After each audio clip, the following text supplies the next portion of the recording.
Why is nobody talking to each other? Again, shame on all of you. I was hoping I'd come in and there'd be a conversation this week. So look, take the time and talk to each Test, other. huh? What? It was a test. Is this the real Chirag? Is this AI? No, I haven't quite figured out how to get an AI avatar, but I actually like seeing you guys. If not, I would be in isolation each week. So no, Shrug AI is just strictly reserved right now for the recaps. So how's everybody doing today? Good.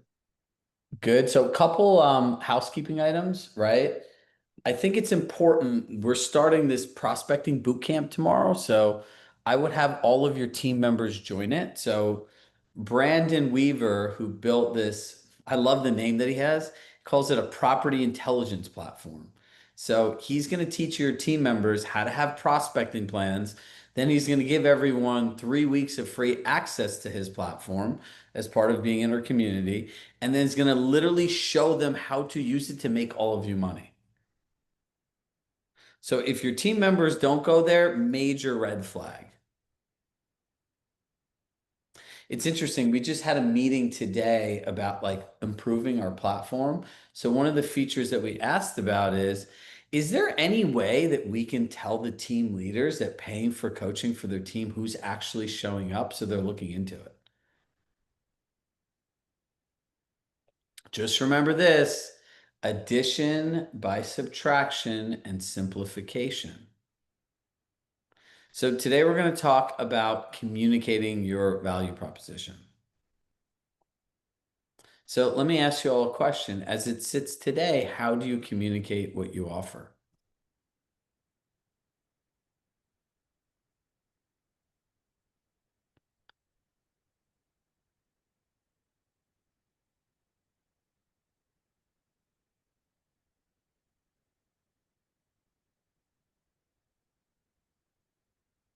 Nobody shares anything? We do. How? We, when we're talking to our clients, rather than giving them a dissertation, we show them and give them No, not your examples. clients, your team members, your team Oh, members. sorry, misunderstood.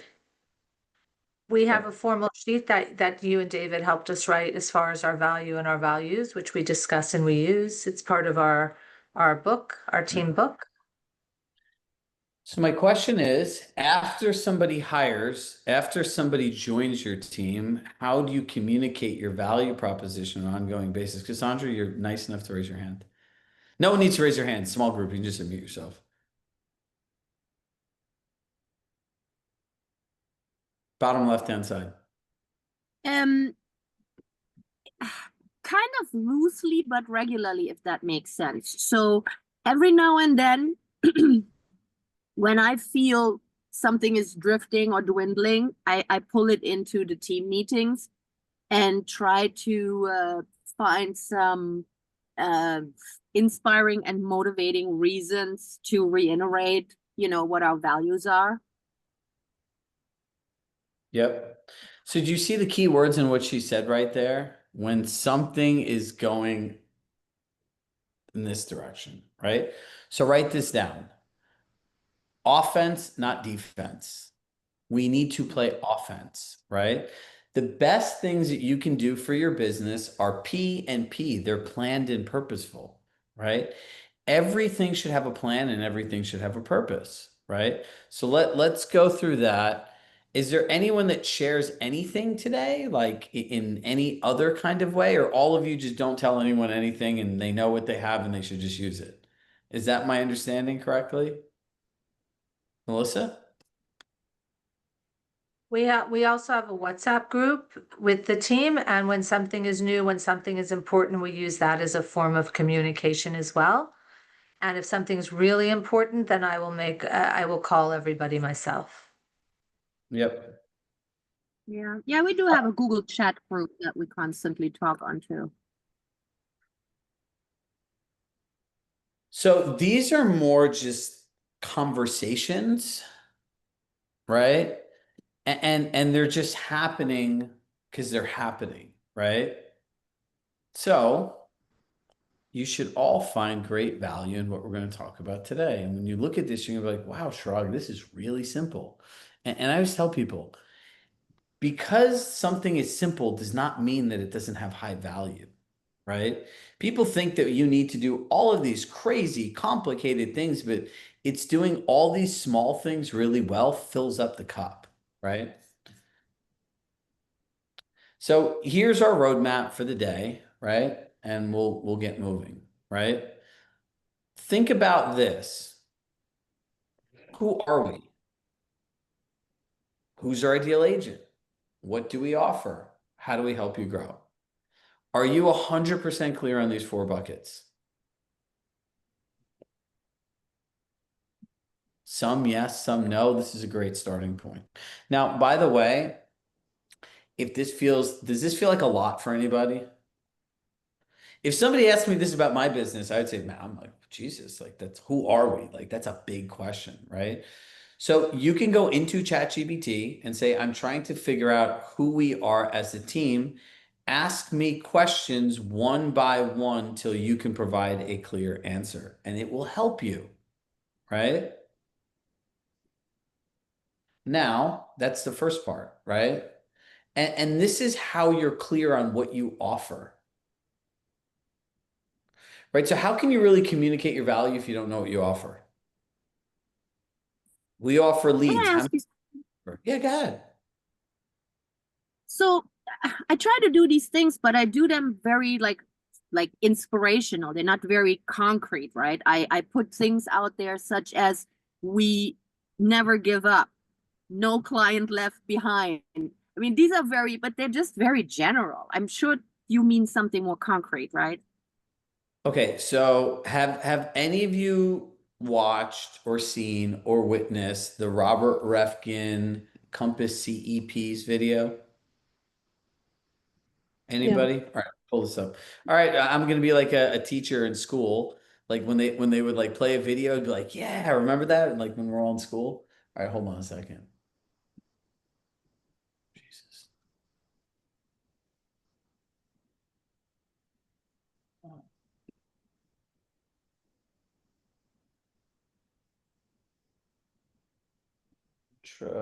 Entrepreneurial principles. Here it is. That's a great one. Great entrepreneurs love to learn from their customers. So take a restaurant owner who's talking to the regulars, or a mayor who's reading her mail from her constituents every day. Or it could be a teacher saying, what's going on at home. I'm from San Francisco, and when I was in high school, I had a big dream. I was going to be the best DJ in the San Francisco Bay Area.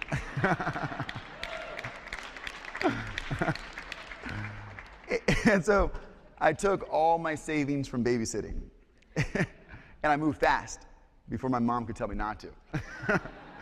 And I bought a bunch of DJ equipment. Now, I never ended up being the most skilled DJ per se, and I never had the best equipment. I couldn't afford it.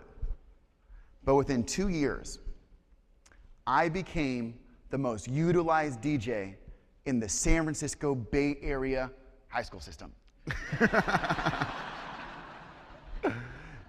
And I was able to make enough money to help pay for part of college. Now, the secret to my success was that I learned from reality. Here's what I mean. Most DJs, they would play the music they wanted to hear, the music they liked. You could have people, walk to the DJ booth, 5 people, and say, hey, we want this new song, and they wouldn't play it. They wouldn't listen to the customer right in front of them. I was always the exact opposite. I played whatever they wanted.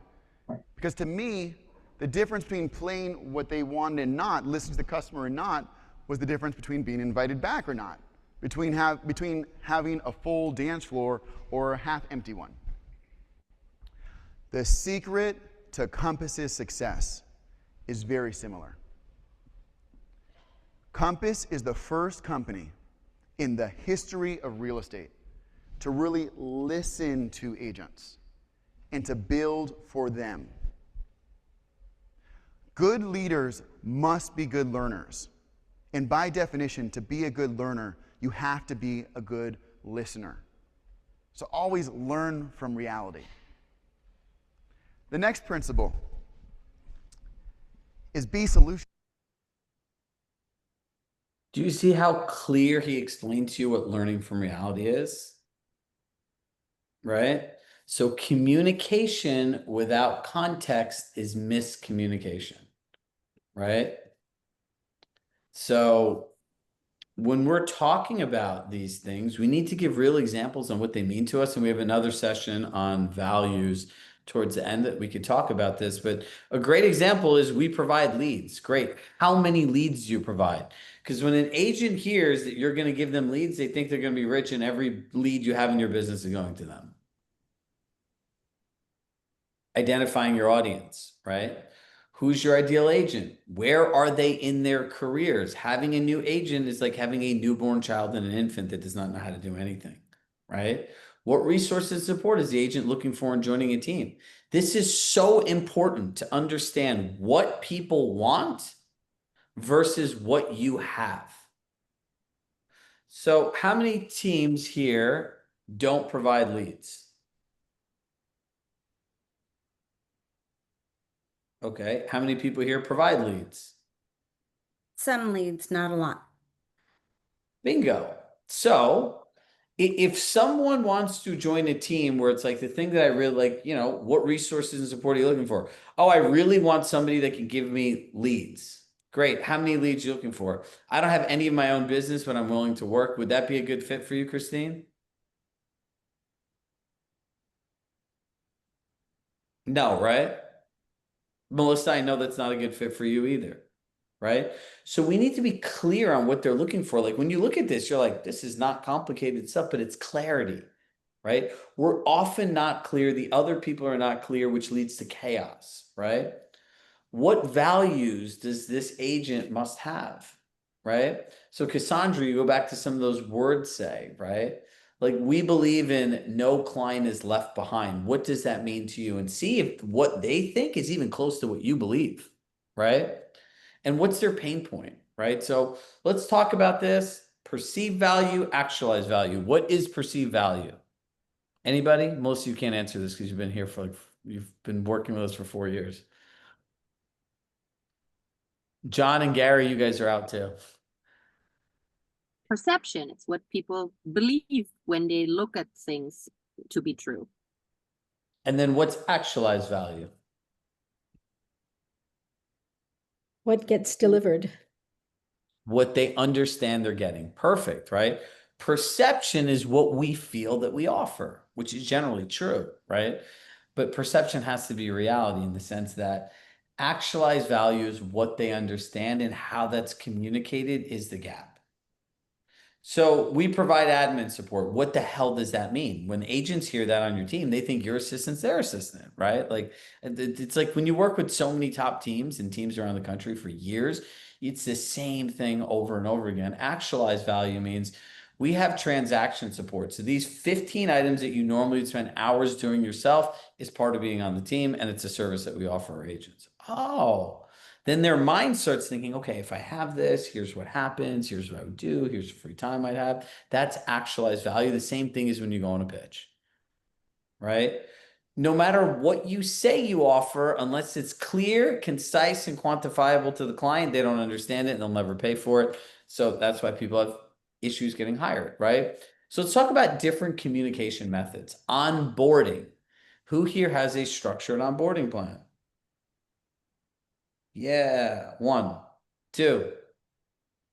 Gary, John, you guys have onboarding plans? Okay, so I'm going to take maybe. In the works. We have them, but it just comes down to people's schedules and making all that jive, you know. Addition by subtraction, simplification. Yep. Susan, you have an onboarding plan?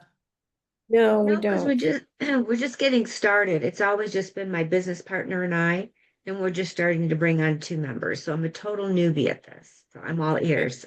This is great. So you don't have to start in the end Same. where we have to untie the knots. I love it. Just Like teach I me like good habits. I want good habits.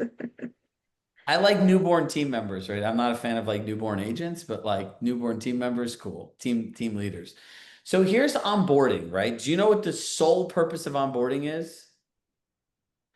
Is for them to understand how they get the most out of your team, right? Like you guys join Compass. If you want to know about this, like the marketing center is how to use marketing center to make money, not how all the buttons work, right? So I always say that there's 1 to 3 great things that a team offers that people generally lean into. It's the right people. You want to show a playbook of how to use the things. And if you've been having a team for a while, case studies, right? Like here's how to get the most out of our leads, or here's we offer coaching, which all of you do. Here's how to get the most out of coaching, and here's some of the success stories. Like start basic, right? Because in the end, the faster they use your resources, the faster they get a win, the more value they see, and the longer they want to stay, right? The harder it is for them to use your resources, the further away they get from your team, and they start thinking, why am I paying a split to these people? Simple. Team meetings. Now, how many people here have team meetings? Okay. Do you highlight an agent every meeting that did something great with the resources the team provides? 1. Okay, cool. Lots of new opportunities. Cassandra, explain to me how this all works.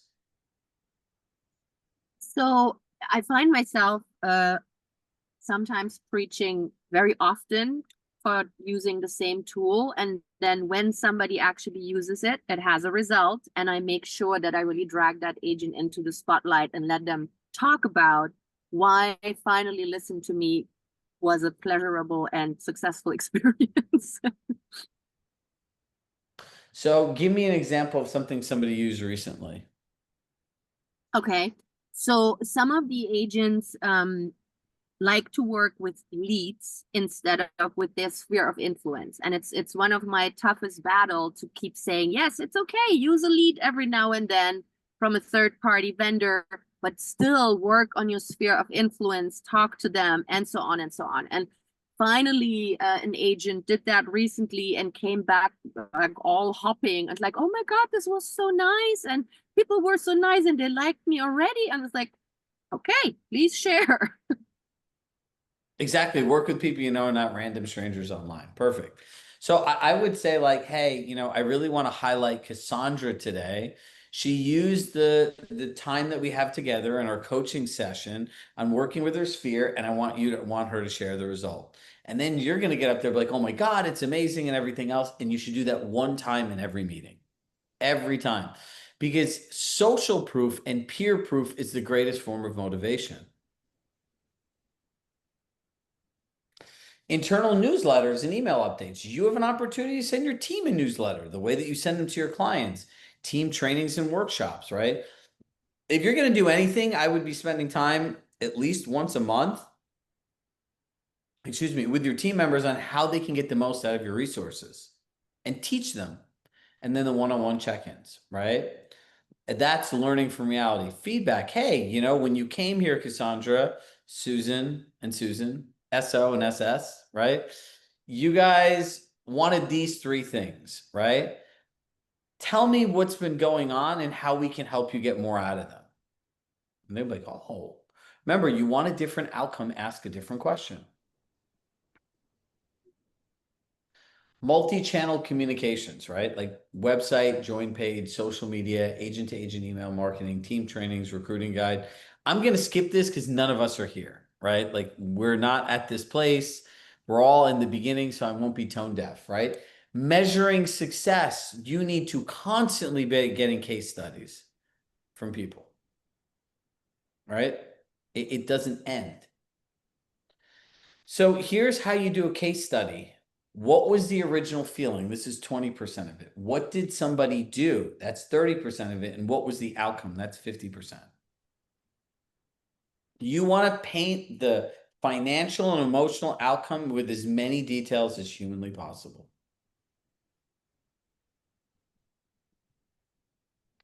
So here's what I want you to do. And like all of our sessions here, we have plenty of time for discussion. You need to get clear on your value proposition. You need to make sure it's in writing. Who are you even looking for, right? In team building, if you don't know who you're looking for, you'll end up with anyone, which is very scary for me and should be scary for all of you. One rotten egg does ruin the whole basket at times. I've seen it hundreds of times, right? You need to think about how you're communicating, how you're onboarding, right? How are you consistently measuring success? And find one case study this week from somebody you worked with. All right. Who has questions?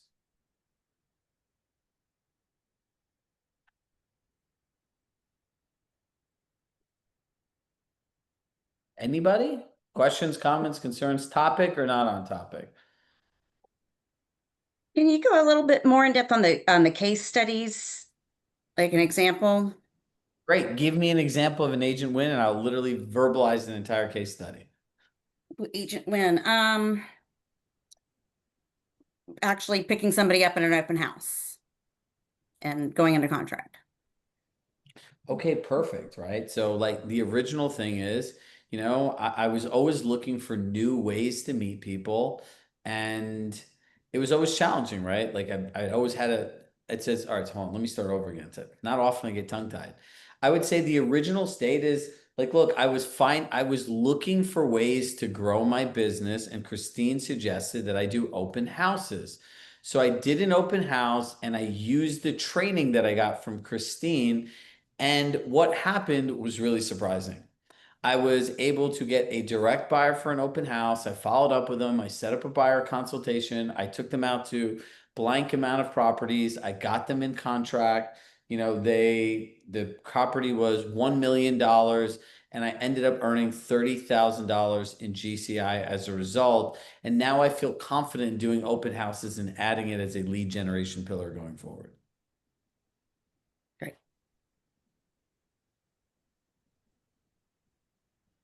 And by the I way, have a different question. go ahead. Well, let me just finish one So thing. sorry, no, no.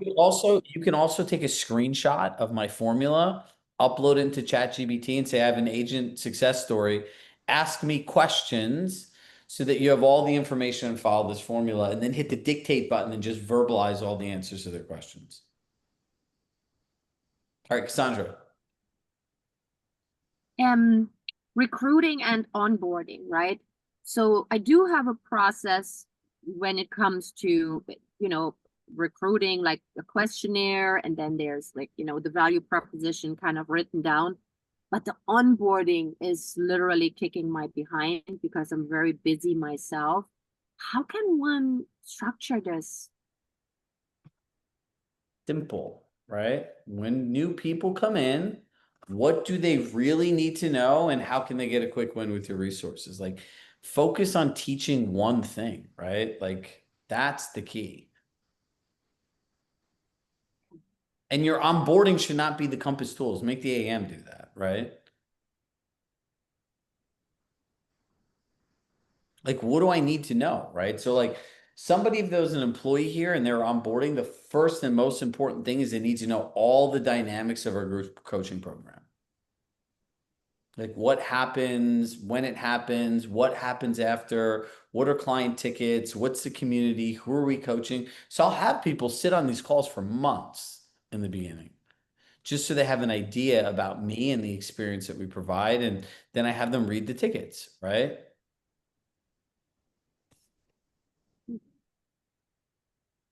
Is recording on, yeah, recording on bottom is helpful, but like, let's be honest, how many of you all watch recorded videos? 90%, Christine, you're a doer, so I actually believe that. 90% of real estate products or even self-help products or educational products are never even logged into one time for pre-recorded content. That's why there's no point. We have a whole guided course section. You know how many people look at it like every week, every month, every year? Like barely any. Megan, welcome. Hello. So, hi everyone. So, Chirag, I am new to building the team. I just have one business partner for a couple years. She followed me to Compass a couple years ago, but she's sort of like a stay-home mom, so she work a couple deals a year. That's about it. So, I do want to grow the team. I think my biggest holdback right now is how do I structure? I don't know if it's okay to talk about percentage here. How do I structure where it's based on typical team structures? What would be a good split for an agent that joins if they're newer versus they're more seasoned? If they drive their own lead coming in, what percentage? We have a whole session on splits. Okay, where can I find that? It hasn't happened yet. You have to be patient, right? So number one, for anyone that wants to know about splits, you need one uniform split schedule for your whole team, right? Number two, you're talking about new agents, experienced agents and stuff like what you're essentially is not building a team, it's a brokerage model. So the more variables you have, everything that you add on or every different process is now a new thing that needs to be managed and tracked and controlled by either you or somebody else. So be very, very careful. Like when you said that, in my mind, it's like red flag, red flag, red flag, right? So how many team members do you currently have?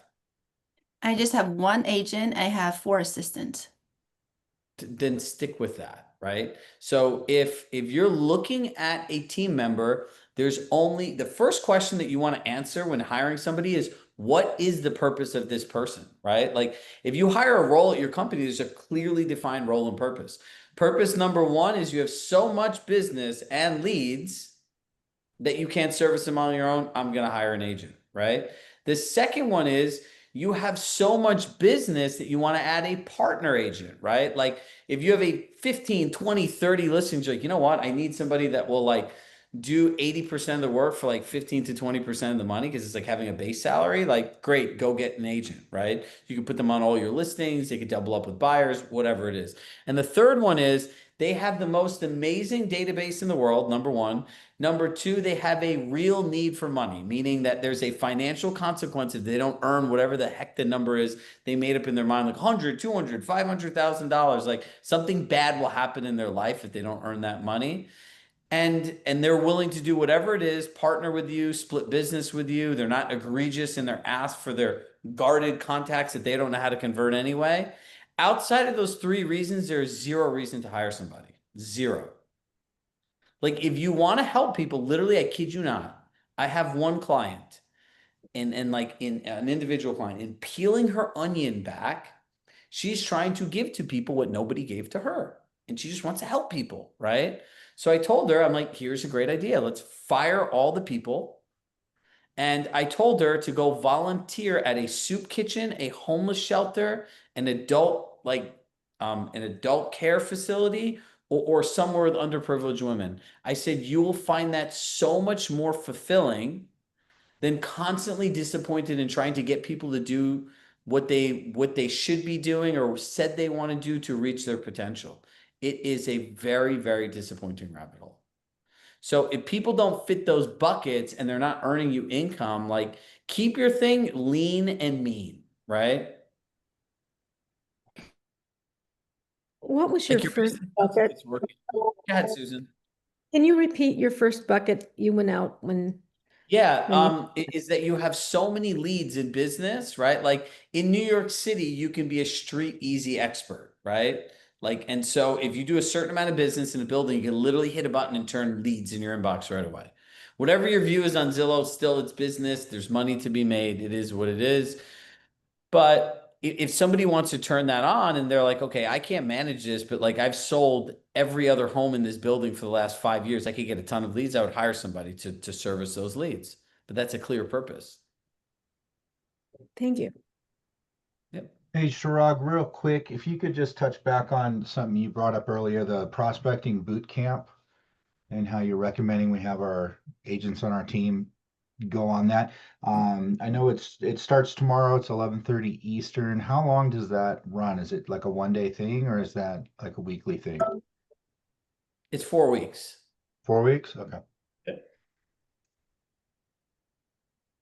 Chirag, you had said earlier not to split yourself between amongst the three categories. And Say now that you're again. to pick I'm up the saying those are positive. the only three purposes of a team member, right? So if you have a leads team, like team member one is good for you. If you have a kumbaya team, number two and number three could be good for you, right? But like, I would really challenge yourselves on what is the purpose of any person you hire, right? Like, we need one team model, right? So if our team model is mentoring, coaching, and some leads, who fits in that bucket for you, right? And then you could identify the purpose, but what you could identify the person, but what is the purpose for you? Schrag's rule of team building. If you can make more money selling one more house than you are off your team member in an entire year, what do you think's easier, to figure out how to sell one more house or deal with a human being that has expenses and time throughout a year? It's a trick question. It's really an easy one. And I know some people are like, wow, this is very firm, or like it's kind of harsh. My job is to make sure that you have the best business and life humanly possible. And I have seen, and like, there's somebody on here that just subtracted a team member and they are relieved. Absolutely relieved. The truth will set you free. And look, I get this all the time. I had somebody reach out about joining our coaching program. They're in like an old mastermind I used to be in like 12 years ago, right? And they just came to Compass. So I connected with them, right? And I was going through their business and everything else. And I was like, you have to get rid of these like two people. Like, it's just, it's just a suck. So I didn't hear from her for 2 years. She talked to me about our upcoming program. And she goes, I got rid of those people I wish I listened to 2 years ago. I was like, I wish I had $1 for every person that said this to me. We could all go anywhere you guys wanted, right?